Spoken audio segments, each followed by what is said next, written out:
This episode is brought to you by the House of Chanel. Join us for Chanel Connects, the Venice Biennale edition. We've taken up residence in Italy to introduce you to the artists, curators, thinkers, and makers behind the world's most important exhibition of contemporary art. Guests include actress Vicky Krieps. I've been trying to push myself to a place where I let go. Artist Julien Creuset. My studio looked like a secret kitchen. And renowned gallerist Sadie Coles. The main thing is to keep your ears open. Listen to Chanel Connects on Chanel.com or wherever you get your podcasts. Masterpieces and novelties. That's what's working right now. Yeah. Masterpieces and novelties which meet, because they're both spectacles, That's the takeaway. And I think it's the middle of stuff that's neither an event because you know the image from art history, nor because it's like trending right now. I'm Ben Davis, and this is The Art Angle, a podcast from Artnet News. Well, it's close to the end of the year. And for our final roundup of 2024, we're going to be talking about the whole year and the trends and themes and the big stories that defined it across 4 categories: the art market, politics, aesthetics, and technology. With me are Kate Brown, senior editor and Art Angle co-host, who's in Berlin as usual. Hey, Ben. And also with me is Andrew Russeth, Artnet News pro editor and art critic extraordinaire. Hey, Ben. Hey, Kate. Thanks for having me on. Oh, I'm so excited to get into it. We have so much to cover and an entire year to talk about. So let's just dive in. Andrew, you've edited an awful lot of stories about the market this year. What were the big trends? And has anything changed here at the end of the year? Good questions. It has been a wild one, a tumultuous one. We've seen the Catalan banana sell for 6.2 million. We are coming off of huge layoffs at Sotheby's, and we have seen just a remarkable contraction in auction sales that our colleague Katya Kazakina has written about. She's termed it the art market reset. And just to throw out some stats, Sotheby's laid off, it looks like about a little over 100. Their November sales in New York, which are the big marquee ones where all the big modern and contemporary work comes up, they were less than half the size of last year, which was already down from the previous year. And the New York Times reported, I think, a very handy stat, which is that total auction sales for the big houses in November in New York were off 40% compared to last year and off 60% compared to 2022. At the same time, to get out of auction world, we've just had a tremendous string of galleries closing, which Annie Armstrong has written about in her Wet Paint column. It really started in 2023. We saw people like JTT close, just really important outfits, Queer Thoughts, another New York gallery. But this year we've seen Alexander and Bonin, a veteran shop, close up, Betty Cunningham, Marlborough. Marlborough, that's a big one. That's a big one, exactly. Simone Subal. So veteran ones, younger ones. And of course, there's sometimes some specific reasons. It's people retiring or deciding exit at a point that feels right. But there's no question that we're seeing a real shift in the contemporary market, a kind of drop in demand. You felt that down in Miami Basel, where the parties were much less flush. Annie also pointed out that the White Cube Party, one of the kind of tentpole events of Miami, is no longer taking place. The sort of energy that used to surround the contemporary and ultra-contemporary has decreased. So it's an awkward moment. It's a tricky moment. Stuff's, of course, still selling, and there are deals getting done, but it is worrisome, I think, especially on that young tier, where you see a whole group of galleries exiting over the past 18 months to 24 months. I thought it was interesting in Annie's article how she laid out the age of the galleries, and the median age is precisely 11 years. Can we talk about that a bit? Because it seems you do something for a decade, and then what? I guess you decide you're going to scale up, or that it doesn't make sense. I'm so glad you're highlighting that. That was an interesting takeaway. And I think Josh Bayer, who had run a gallery under his own name for, I think, around that amount of time, made the argument that, that sort of is the lifespan. For those reasons you said, you go through this cycle, right? You get some artists, they become hot, and then sometimes they move on, or sometimes they don't have the collector base to sustain it. But that was remarkable, that for most of these galleries closing, the Marlboroughs, the Alexander Bonins accepted, it was kind of a decade run. I was looking at some other articles talking about just the luxury market in general, that the watch market has crashed, for instance. The point is that the luxury industry is down in general, and it's kind of the same story people bought a lot of that stuff during the pandemic when they were doing a lot of online shopping, and there was this kind of speculative mania for everything. Like people were flipping watches. And then now there's a big pullback, which tends to happen after bubbles. And some of even the language they're using in these stories were like about how things were overpriced, you know? And the prices had just gotten too high to justify what people were getting out of it. And that quality had suffered, you know, which also tends to happen as bubbles proceed. So I was wondering how much of it was specific to art and how much it was just specific to this kind of queasiness working its way through the economy in general. The parallels are profound. I mean, Katya has reported about the kind of flipping that was taking place. And just one that I wrote down prepping for this, it's so stark. There was a Nate Lohman that was offered. For people unfamiliar, Nate Lohman, extremely popular kind of zeitgeisty artist 10, 15 years ago in New York, now represented by David Zwirner. About 10 years ago in 2015, this painting was offered at auction with a high estimate of $120,000, didn't sell. 5 years later, it was offered with an estimate of half that, high estimate of 60, didn't sell. This past summer was offered at 20,000 and didn't sell. I mean, meanwhile, his work is being offered on the primary market at prices like 200,000, 300,000. So yeah, you see this kind of unsustainable sense of people buying in at a moment, thinking that this stuff would hold value like these watches. And then the real shame is, that this leads, I think, to further consolidation. We've seen people like David Lewis close, great Tribeca gallerist. He'd been on the Lower East Side before, joined Hauser and Wirth. And we saw Jasmine from JTT go over to Listen. Great moves, and it's great to have those people, but it is, I think, for the ecosystem, such a shame to see these great dealers no longer having their own shops. What do you think that will mean for 2025? Because I was talking to the collectors, Christian and Karen Boros in Berlin, and she was saying that she's noticed that prices are not rising as quickly as they used to. I mean, Nate Lohman is a crazy one, but it's an outlier, right? So what do you think will happen with artist prices? Like, they can't bring them down after they've reached a certain level on the primary market, but I guess they're not going to be like rising them as quickly, right?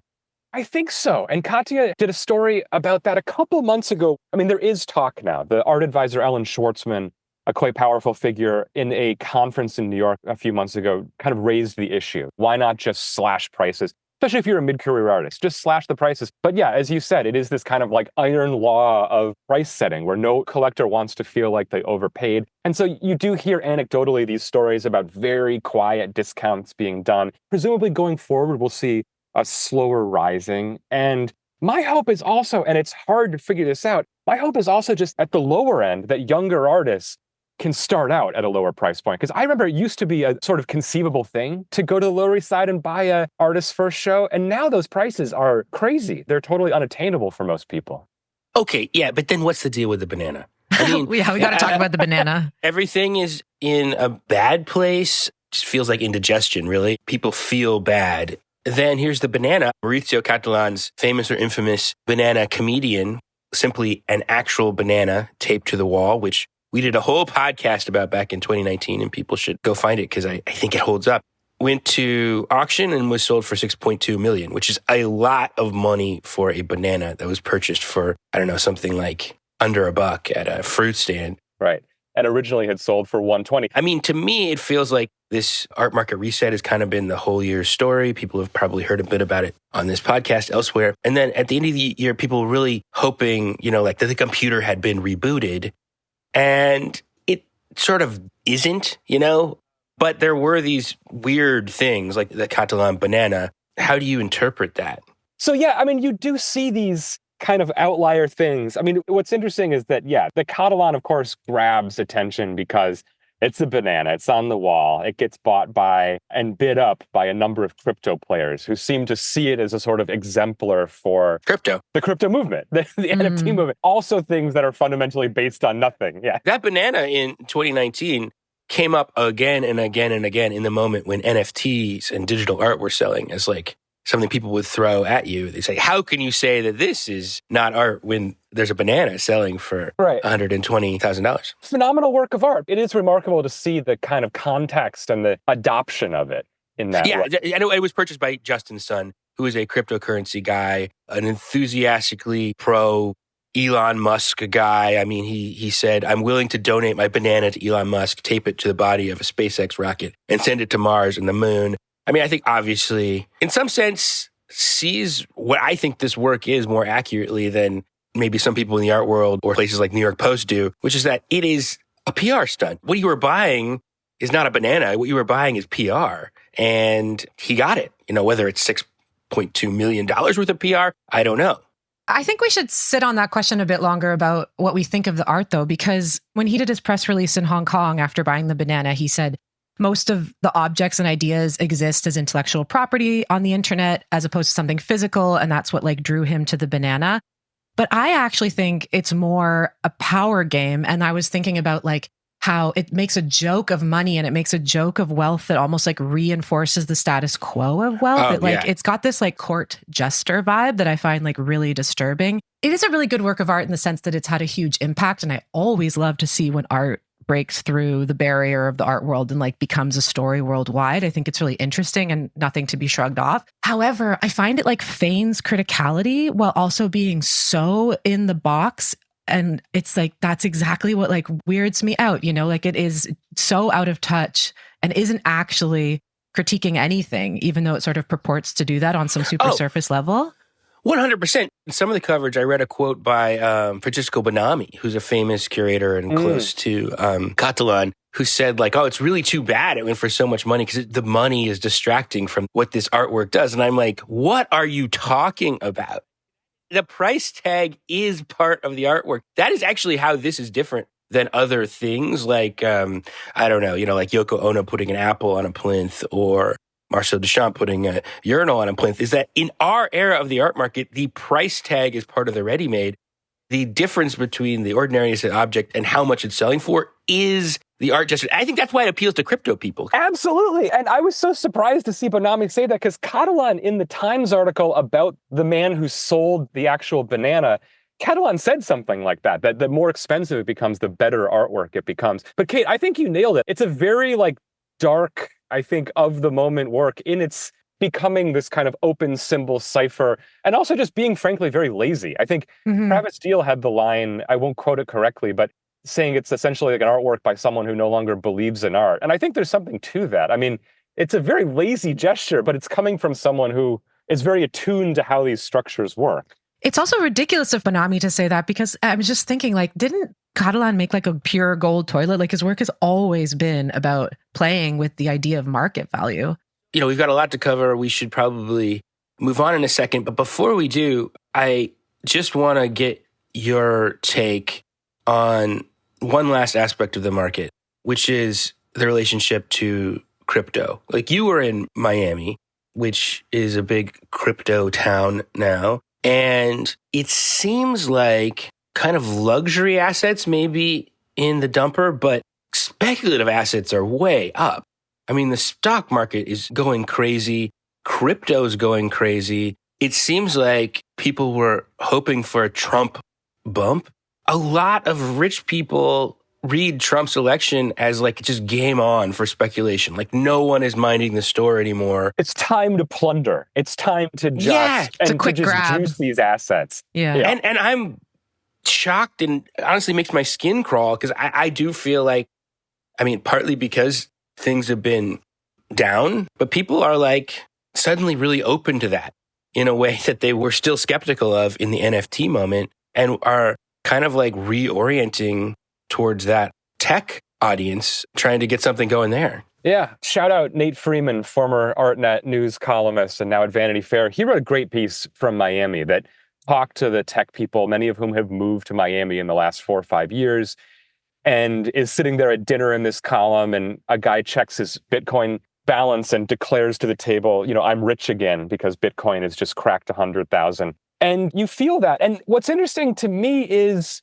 that doesn't seem to be translating to the broader art market right now. We get these blips and we get sort of energy around the edges. Or you get something like Michael Buhana, who is a Sotheby's guy, works in their digital art department, I believe. They're working with Maurizio Catalan to auction the banana and then just pops over to pump.fun, which is a crypto meme coin website, and just coins a banana-themed meme coin, which suddenly takes off for a time. And, somebody made out a lot of money It has a market cap of 85.7 million or something. Yeah, like a lot of these meme coins, I mean, these things are just super speculative in and out thing. They don't work on the time frame of art history. They work on the time frame of like meme history. Hype cycles, yeah. Which is like seconds, not hours even. The last thing I'll say in this section in terms of the crypto connection is it's not just that it hasn't really translated over into the art market. It's that it hasn't really reanimated the NFT market, which I think surprises some people. And I think that's because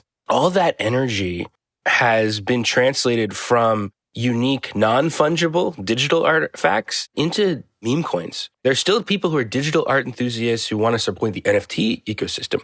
But I think the speculative energy that attended the NFT moment has gone over into essentially minting currencies around memes and monetizing online attention cycles in this very hyper-targeted way. And for some of the people who are looking at both art and NFTs as quick flipping material, I think that's part of what's happening. Is it's like being absorbed by this like ultra speculative, we're going to like hawk to a coin economy. What people are going to ride until everybody's either a permanent gambling addict or has lost all their chips. Before we move on, though, I feel like we would be remiss not to mention Christie's because they had a like masterpiece strategy. They didn't go banana. They went to the masterpieces. Also, I have a question about theatrics. They took a very different tack, but didn't they like have color-coded lights for every famous work of art that came through? Yes. I'm sort of awed by the level of showmanship that takes place now. I mean, when I'm editing Katya and Annie and Eileen, when they go to these sales, you watch the video feeds and it is just sumptuous. It's like, if I had the money, I would want to buy these things. And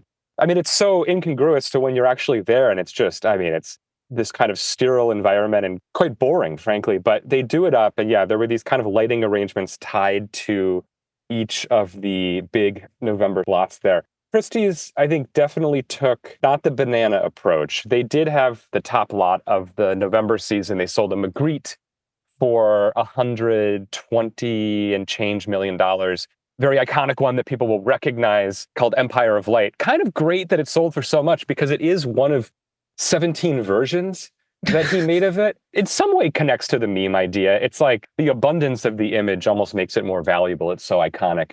Masterpieces and novelties. That's what's working right now. Yeah. Masterpieces and novelties, which meet, because they're both spectacles, That's the takeaway. And I think it's the middle of stuff that's neither an event because you know the image from art history, nor because it's like trending right now. That's what's sort of dropping away. And from our Basel coverage, one quote that really struck me was there was this Warhol for sale there. Yeah. That was of Ethel Skull. If people don't know who that is, she was a very important art collector, kind of synonymous with the art market, really. I mean, the most important art market sale in history actually is the Skull Collection sale from the early 70s. And one of the quotes about it was just like, it's not clear that the younger collectors are interested in this all because they don't know who this is. She's not Marilyn Monroe. She's not Elvis, and they're saying like they like flowers and dollar signs. Those are the things that are universal, but it's like the historical figure. You can't even depend on Warhol's name to float that. We should move on and talk about the politics of the art world this year. What were people talking about in 2024? Yeah, well, Israel and Gaza was the main point of contention, which spilled into the cultural realm as it spilled into every aspect of society.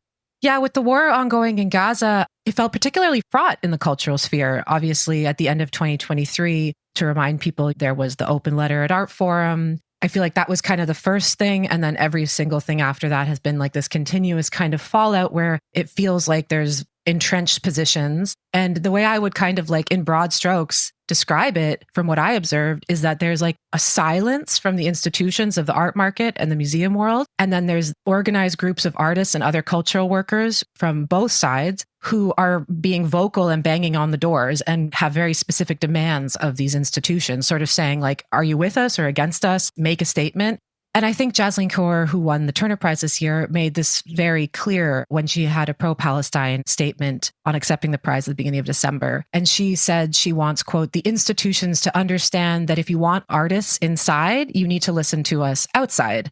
We had a lot of open letters and actions and demands for transparency, which has a long tail, I would say, since 2016 of these kinds of demands that really reached an inflection point this year. And I mean, you guys both saw the Venice Biennial. Like, we should talk about that, because that was a big one. Ruth Patir, who was representing Israel, decided not to open her pavilion until there was a ceasefire and a return of the hostages, which tragically has not happened. This was received with mixed reviews, shall we say. Well, I think your assessment is just about right. I mean, I would say that the political conversation in the art world was almost entirely dominated by this subject, and in a way that is very hard to put your finger on, because it does feel like a strangled conversation. There's a lot of strategic silence around it. I mean, I think about the emblematic art image of the year inside a museum is from the Whitney Biennial, where the artist Demian Dinayaji had this neon sign that said these slogans like, we must stop imagining apocalypse, genocide, we must imagine liberation. And then Annie Armstrong, actually our colleague, was the first to point out that some of the letters in the sign flickered, and that spelled out Free Palestine.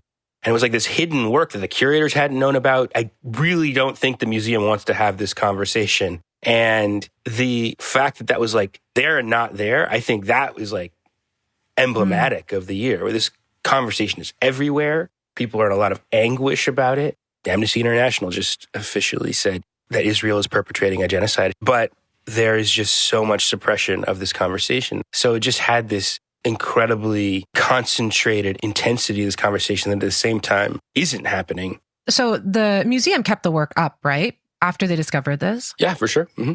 We should talk about what's been happening in Germany. Well, yeah, you were at the speech heard around the world. I think you said that was my headline, yeah. In your headline, Nan Goldin, who has a big show that opened there, who has been extremely vocal. As a matter of fact, a person I know, who, as a member of Jewish Voices for Peace, got arrested at the New York Stock Exchange and was in women's prison. And someone came over and was like, I need to lay down right now. And she was like, oh, it's Nan Goldin.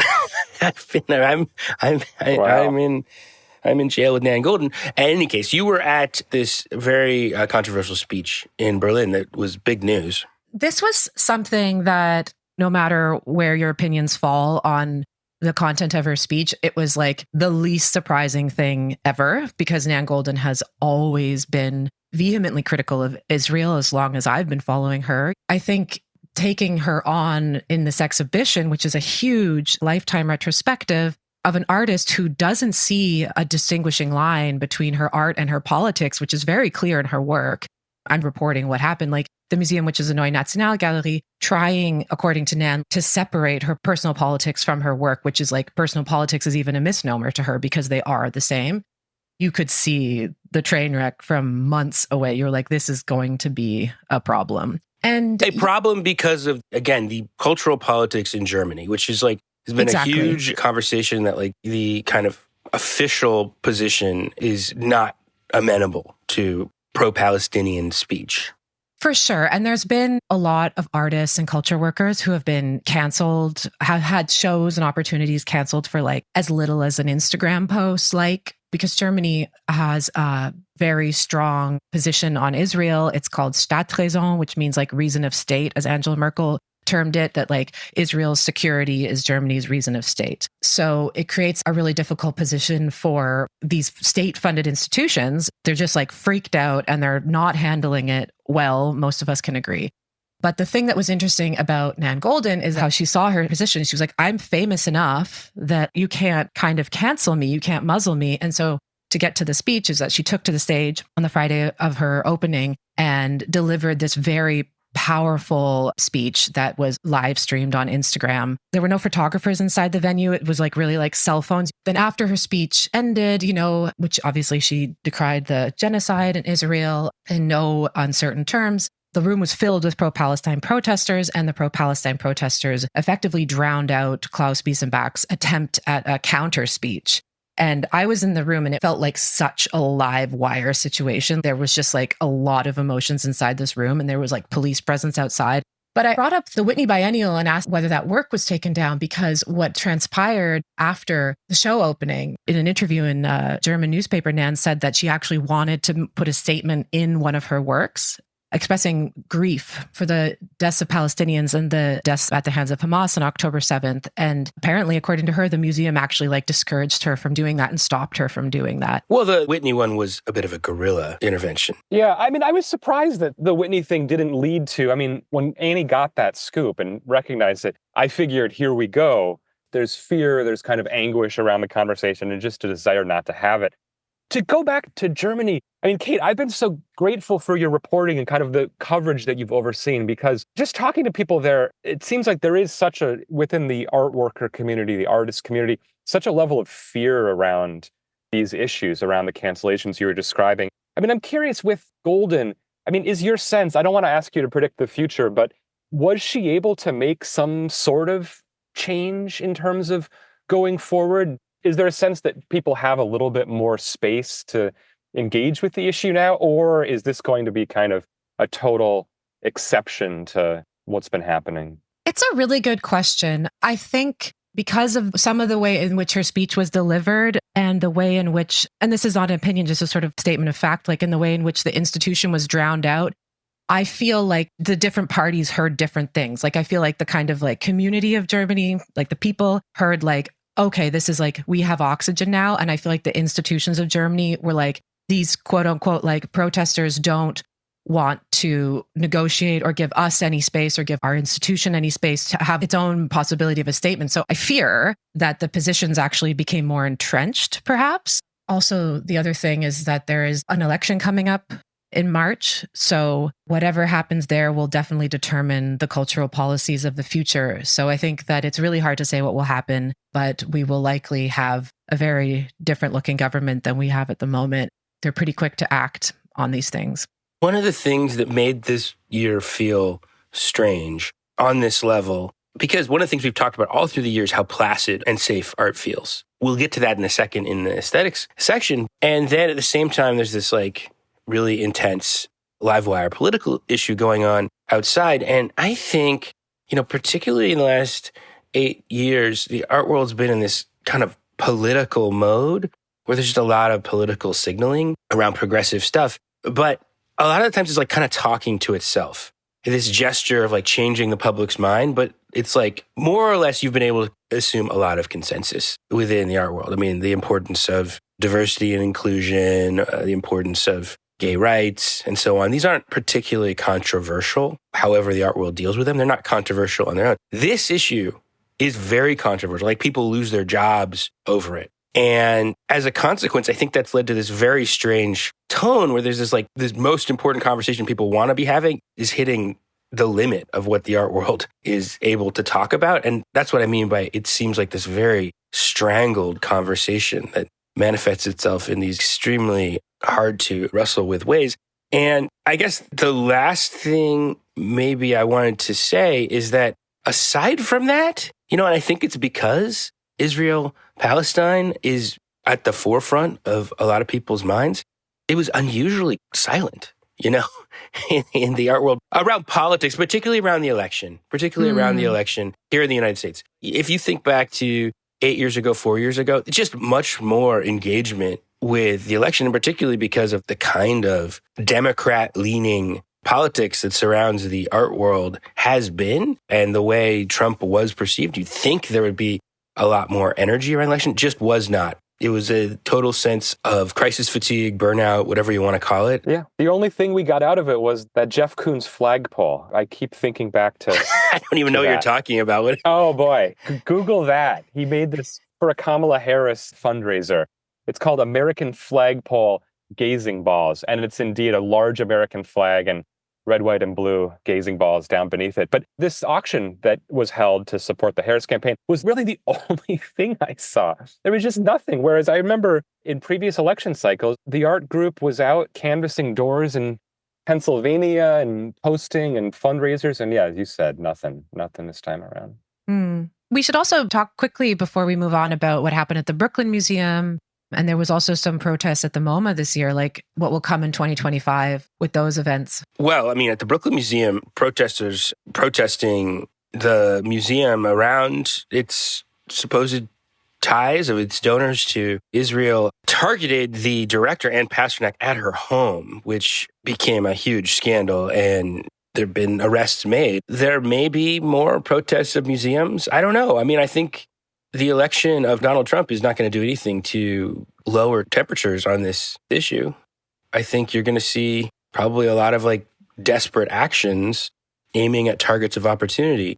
But like I said, I think the art world feels like it's in a state of exhaustion around politics. Mm-hmm. And it's really hard for me to say from where I sit where this energy goes. Yeah, a very scary kind of paralysis that I don't think will change in 2025. I can't really see it. Well, a lot of it depends on what actually happens in the world, I suppose. We will see. But I think we ought to transition now to our next section. Andrew, were there any important or memorable conversations in the aesthetic sphere in 2024? I was going to say, I feel like more than some years, these big tentpole exhibitions overlap with conversations in the political sphere. So this was a big year where we had the Venice Biennale, curated by Adriano Pedrosa from Sao Paulo. We had the Whitney Biennial, we had Gwangju in South Korea, and it did feel like it led to a kind of intense debate, conversation, discourse around the state of play, at least at that top level Biennale. I think it's fair to say that Dean Kissick's essay in Harper's The Painted Protest remains a kind of big discussion point. There's a conversation coming up in New York around it. For listeners who aren't aware, Kissick delves into the kind of big exhibitions that have taken place in recent years and argues, especially about the most recent Biennale in Venice, I'm quoting here, a nostalgic turn to history and a fascination with identity rendered in familiar forms. And his essay harkens back to his entry into the art world in the 90s and first 2 decades of the 2000s, where he says, the art world was where you would find the broadest remit to do what you wanted. It was where you would find the most unusual and preposterous ideas, and open bars, sex, and glamour too. This is the art world I was drawn to. Meanwhile, you had Nicola Borio, who curated the Gwangju Biennale in South Korea, right in Spike, also going after the Venice show, that there the, quote, artists must perform their work is the sensibility there. They have to represent its meaning and message as physical persons. And he writes that what the artist is becomes more important than what they produce in that Venice show. So all of which is to say, to step back, you saw this kind of broad conversation happening about the role of the artist, the role of identity within the art world. And it did feel like this sort of prevailing mode, looking at voices that had been previously marginalized, looking at a certain focus on identity, did come into a sense of being challenged this year. But I mean, this is a gigantic topic. I'm curious to hear where you all are on this. Well, the thing is, people can go back, and I did a podcast with Danielle Jackson, who reviewed the Whitney Biennial for the site. And we both had a lot of reservations about that show and sort of felt like there was a certain kind of way of dealing with art had hit a wall. You know, I wrote a 3-part piece about the Venice Biennale, analyzing how it treated identity and politics along all these different lines and what was in the show and what wasn't, kind of trying to very carefully parse the politics. Dean's essay has hit a nerve, partly because it's the cover story of Harper's Magazine, which you could buy in airports, and the art world internal conversation doesn't usually get that kind of treatment, but partly because I think it just puts a nice bow on a conversation people have been having for quite a while about trying to find a language to talk about some of the problems with a bunch of recent shows, which feel like very fixated on marginality in a certain kind of stock way. But I have to say, I don't find Dean's argument very nuanced or complex. I almost think it's going viral because it's not, you know. I think that it's identity is bad is not a very nuanced take, which is what I take away from.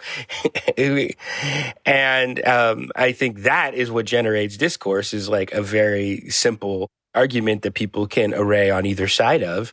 I was talking to a curator about it, and she was like, you know, you'd be hard pressed to find anybody in the art world who thinks the way the art world has dealt with identity is good. This is not a useful contribution to that conversation. And I kind of agree with that.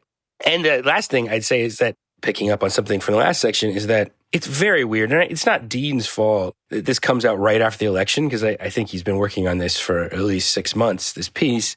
But it's very weird for it to come out right after election where like the entire political discourse is about identity and whether or not Trump's election repudiates the way the kind of liberal rhetorics of identity that have been occupied the political scene for 8 years. And then that's essentially also the argument of this piece about the art world. And there's like hardly any tissue connecting those two thoughts. The fallout says so much about like the state of things right now, where I feel like my understanding was Dean was also kind of bemoaning what he described as like a conservative, traditional way of approaching art exhibitions. My impression was also that he was really talking about curation as opposed to like individual artists. So it was maybe more of a message to curators actually than anything else, but he was kind of critiqued for being conservative. I just feel like we're kind of like caught in this like riptide of a debate. I felt that that article was effective insofar as you said, it tried to put a language to something that I think a lot of people have been talking about.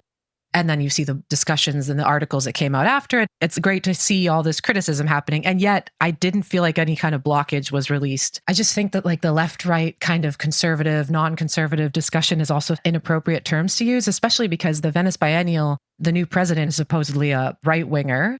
And he has appointed Koyu Ko for the next Venice Biennial, who's from Zitsmoka. And curated a show called When We See Us, A Century of Black Figuration in Painting that I saw in Basel when I was there.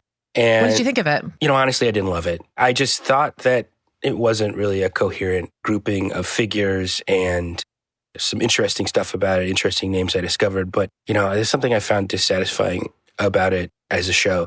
But, I mean, there it is, though. I mean, the theme of the show is Black figuration, which has been extremely important style in the art market of the last 10 years. I agree with you. I mean, I guess one way to read that is just the Italians don't actually care that much about the politics of the Venice Biennale and the conspiratorial takes that they're staging. Like, it's going to be all Italian artists and it's Make Italy Great Again vibe at the Venice Biennale is just not how they're thinking about what the kind of global art tourist that is coming to Venice and filling their coffers really wants. But we'll see. There's a global turn in politics towards nationalist identities. Call it the Nationalist International.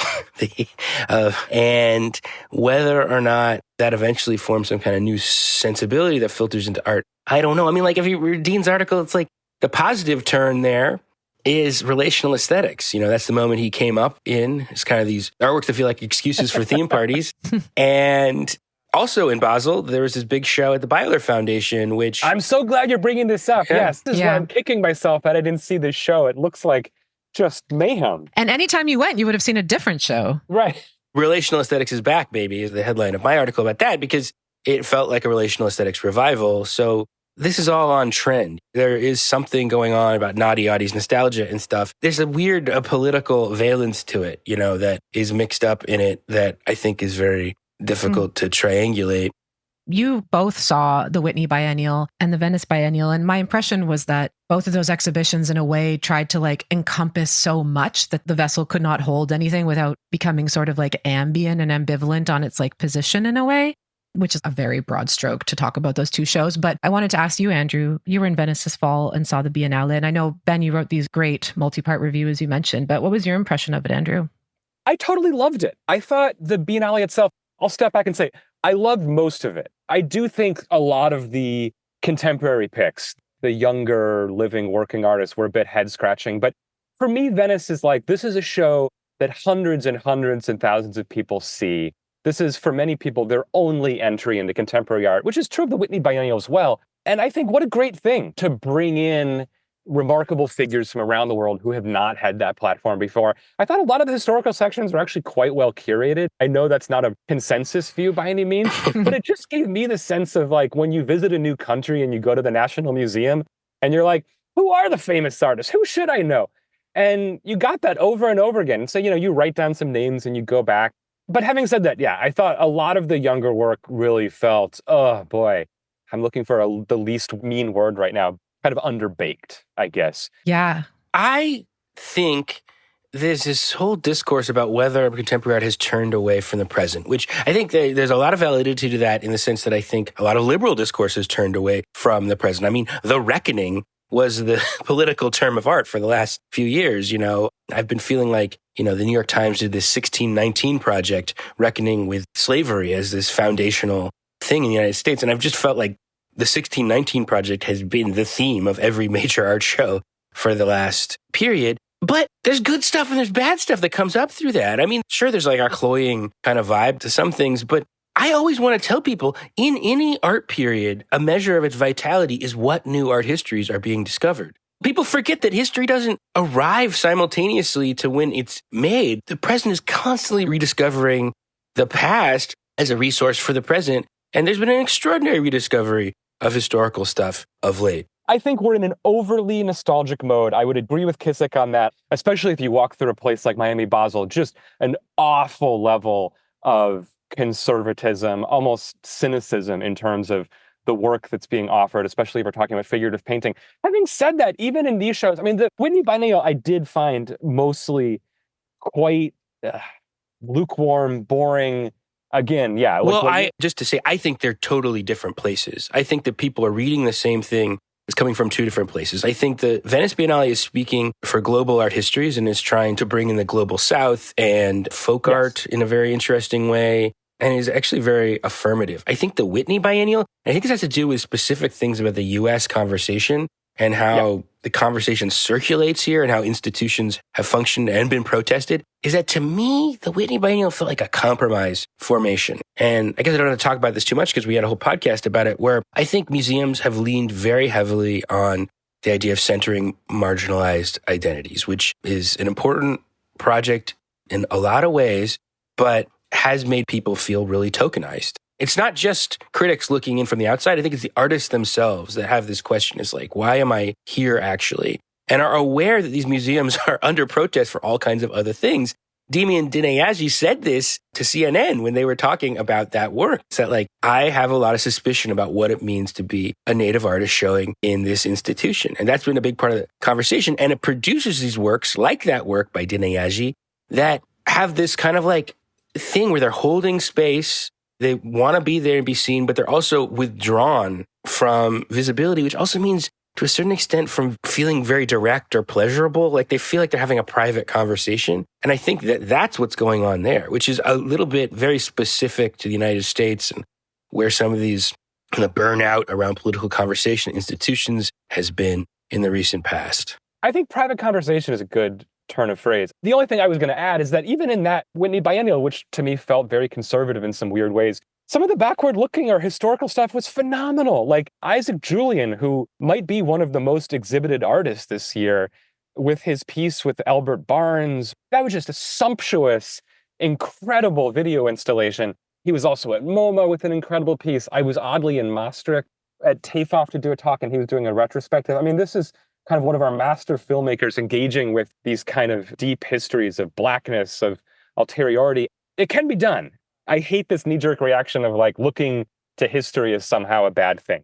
Yeah, I agree. My kind of feeling from the Venice Biennial was that the approaching history so encyclopedically, which it did in these sort of historical sections, and there was this kind of like Cartesian methodology of trying to like bring all these things in that were missed, as well intended as that is, can come off as a very Western gaze still. I'm aware that he's a curator based in Brazil when saying that, but nevertheless, I guess I just hope that the next Venice Biennial will be as diverse and as polyphonic and everything and bring as many identities together as a curator wants to, but maybe not have to feel that it has to like check every corner and turn over every stone almost in this like methodical way, because that feels very canonical in a way that maybe we need to get away from. And that's that kind of like radicalism that perhaps Dean was missing. Maybe one of the mistakes of that article was to look to the past, because I actually think that there are exhibitions that are doing that in the present. And I wish that he had found those and talked about the present ones. They're happening. There was a great show at the Fondazione Between Art and Film in Venice that had like a beautiful 8 video installations. It felt massive and you were lost in it. It was called Nebula and it was all about fog. It was so good. And there was all kinds of different biographies of artists. it was a missed opportunity to not talk about the brilliant curation that is happening, because it is happening. And actually, that is what is at the margins right now. I think that is such a key point. I think we all saw just remarkable shows. And I even have to shout out the Gwangju show, which Borio curated. And I'm not in the camp that says this return to this Frenchman and relational aesthetics is the way to go. But I mean, there were just really funky, crazy works in this show. I mean, there was Che Hanel, who's an amazing young Korean sculptor with these just kind of like dripping and just complicated and messed up bodies. Max Hooper Schneider had, I wrote down the wall label description because it was so satisfying. I mean, this was a gigantic installation he did, very Max Hooper Schneider for people who know. And it was described as a post-human grotto where a mutant carcass rests in a plant-veiled children's bunk bed, coming back to life as an active waterfall.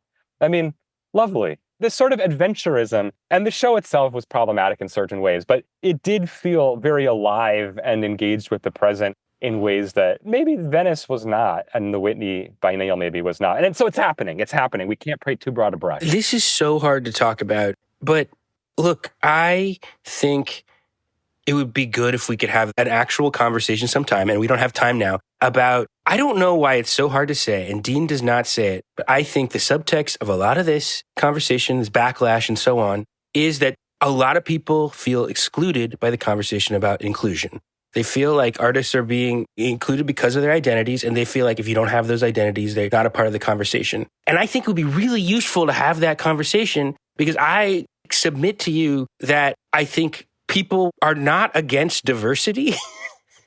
You know, they're being forced to choose between like whether you're part of the conversation and accepting diversity. And that is a very unhealthy choice. I think that people don't like to talk about it because no one wants to be like, where are the white men? Where are the white women?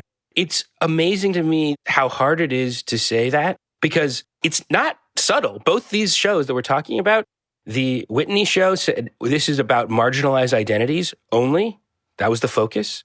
And the Venice Biennale was very specifically, this is about the end of the white European man. We have to be able to have that conversation openly, even if it's an unpleasant conversation. And after this election, where all the fallout in the political sphere is about, oh, maybe, you know, like we should have had something to say to young men who are feeling disenfranchised. The fact that we still hard, that not even Dean actually says that, even though I know from his Twitter that he notices that it's still being had on the level of insinuation and so on. This is bad. That means that there's this mass of rage and people saying one thing and not saying another thing. And I think that's why people are so upset. When Dean goes on the David Zwirner, Helen Molesworth, he's like kind of walking back a lot of his claims. And then Harper has announced that he's doing this event with the Red Scare podcast in January, which is this downtown podcast that is virulently pro-Trump. I mean, I listened to their podcast about going to Madison Square Garden, and it is virulently not just pro-Trump, but like anti-liberal. That goes beyond the level that I think most people are comfortable with. Or if that is where people are going, then we ought to have that conversation openly, even if it's unpleasant. And I feel very vulnerable even just bringing it up right now. Otherwise, that rage gets captured by entrepreneurs looking to talk about this stuff that doesn't get said. Yeah. And I think what is such a strange thing that we also need to come to grips with is that the cultural sphere typically understands itself to be the place where avant-garde discussions can exist. And it's so interesting that like we are lagging behind so hard on this one. Everyone's been talking about the death of the institution for a while now. And this is like point in case, like this conversation is literally happening. People are talking about it in every other sphere. And somehow the institution is just not able to facilitate a meaningful reckoning with this as well. And frankly, it's connected to the crypto conversation, crypto and digital art. It's aligned with Elon Musk. You know, he's in charge of the Doge, the Department of Governmental Efficiency, named after a novelty coin. So it's like people are processing how to relate to these things, a kind of a new political alignment. Doge is a good segue to the next section, which is tech. Yes, let's get to the last thing we wanted to talk about, which was the conversation around technology in art. It is a big year for technology, although is it in the arts? There's a lot of conversation about artificial intelligence everywhere, including in that Whitney Biennial, where literally the first thing they mentioned is it's going to be about artificial intelligence. And then they had just like one work about artificial intelligence. Matt Dryhurst and Holly Herndon, right? Exactly. They were the That didn't seem to have anything to do with the rest of the show, although opinions differ on that one. I wrote a lot about artificial intelligence, but a lot of it was writing about things that are kind of around art. that are happening not in the galleries in the museum, but in the larger cultural world.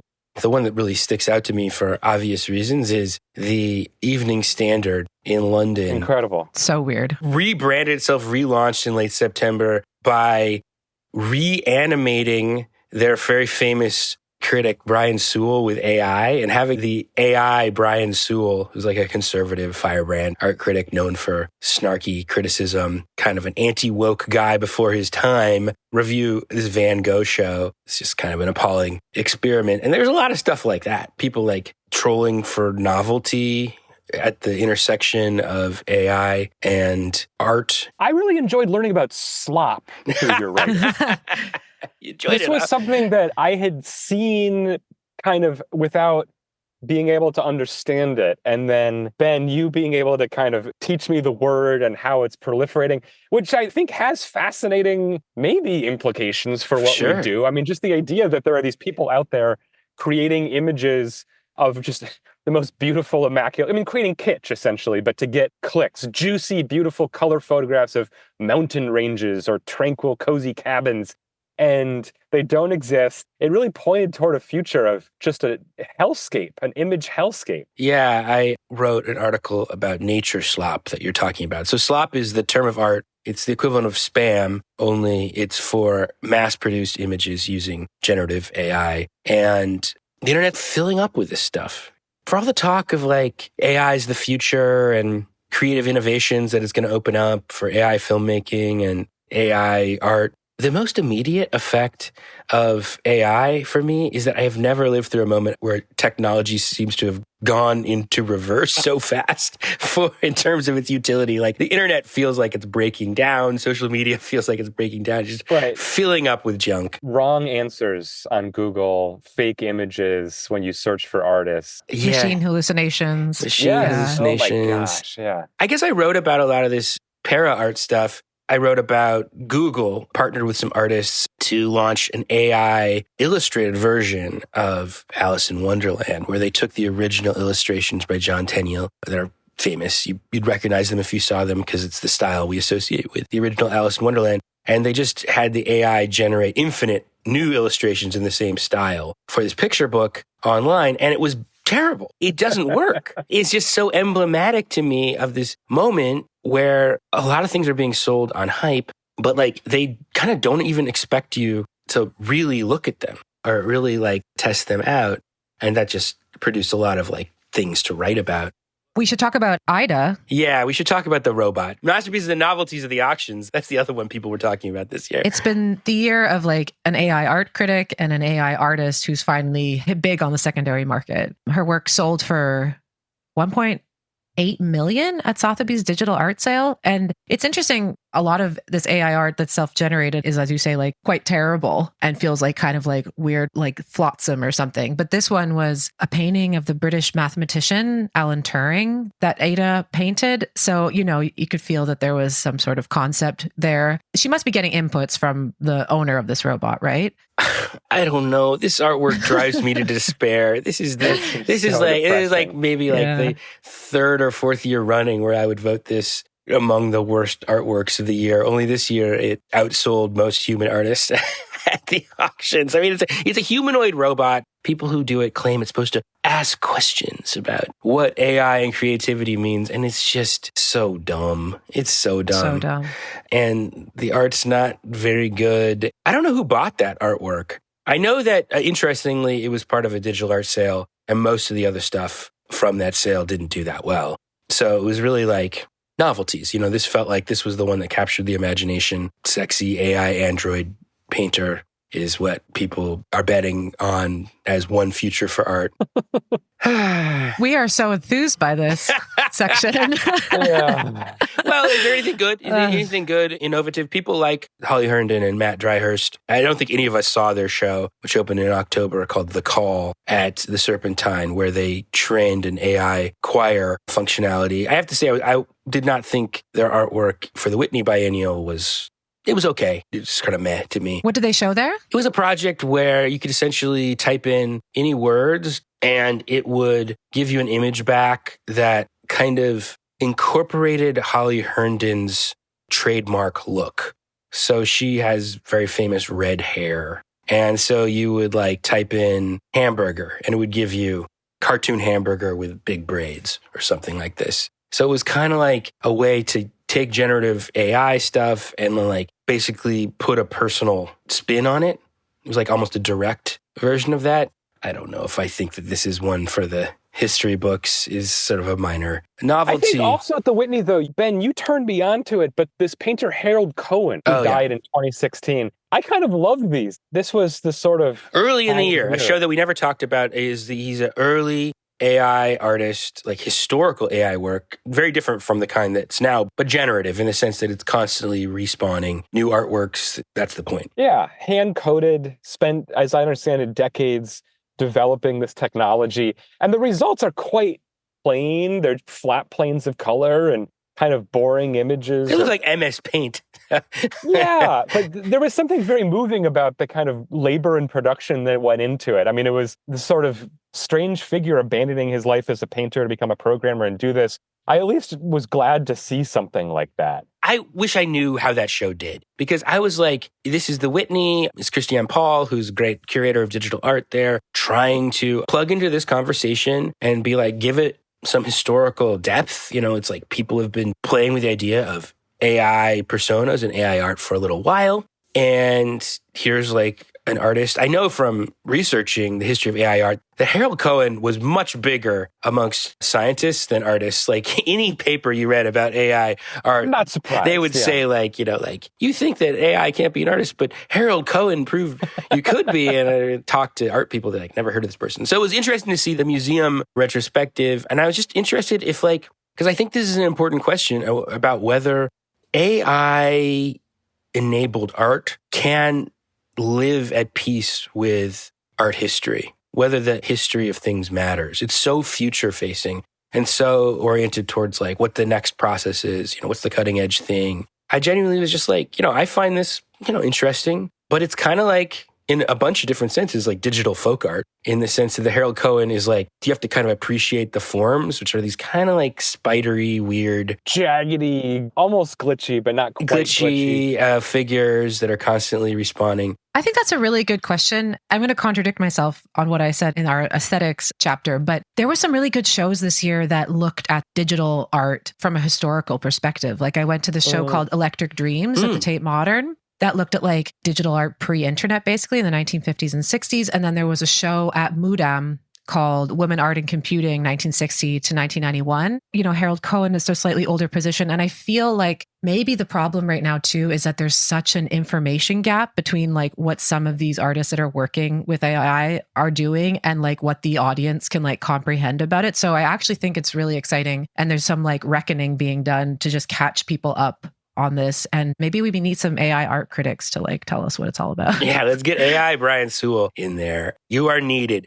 Before we go, anything that from this year that you wrote or read that didn't fit in that you want to like shout out? Sort of very conservative in some ways, but the show that Peter Doig curated at Gagosian. Oh yeah, you did a review amazing. of that. You did a review of that, which is great. I did a quick interview with him, and he borrowed this very mysterious Balthus painting from MoMA that I really recommend people Google and look up. It's a street scene where there's all these figures doing their own things. There's a kind of assault taking place, which Balthus repainted to kind of meet the needs of a collector who found it a little bit too outrageous. It's a great selection of work. There's an early Rothko. There's a great Strange Beckman, famous artists, obscure artists. I would say if people can catch that, that's a great show. I was going to like bring up a goofy one. Yeah, please. Damien Hirst backdating scandal. I feel like that. Oh, great scandal. Great scandal. Yeah, that was a good one from this year. You know, there were investigations that revealed that some of his artworks, which was apparently from the 1990s, were actually made in 2017. But because they were thought of before, they counted as being from before. And this was I can't believe that was this year. That was this year. Yeah.